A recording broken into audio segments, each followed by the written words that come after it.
చంద్రబాబు నాయుడు గారి పరిపాలనలో ఈ రోజు ఏం చేస్తా ఉన్నారు అంటే దొంగ సాక్ష్యాలను వీళ్ళే క్రియేట్ చేస్తా ఉన్నారు. వీళ్ళే దొంగ సాక్ష్యాలను క్రియేట్ చేసి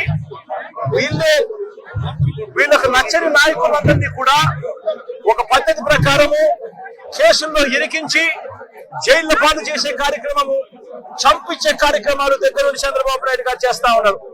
మొన్ననే పోసాని కృష్ణమూర్తిని చూసాం. పోసాని కృష్ణమూర్తి అనే వ్యక్తి సినిమాలో దర్శకుడు. ఆ మనిషి చేసిన తప్పల్లో ఏమిటంటే నంది అవార్డు తనకు ఇస్తే నంది అవార్డును తాను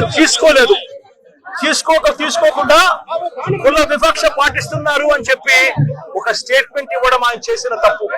2017లో ఆయన చేసిన ఈ తప్పుకు ఈ రోజు ఇన్ని సంవత్సరాల తర్వాత ఆయన మీద 18 కేసులు పెట్టి ఆయన జైలు చుట్టూ తిప్పి ఏకంగా నెల రోజుల పైన ఆయన జైల్లో పెట్టించే కార్యక్రమాలు చేశారు.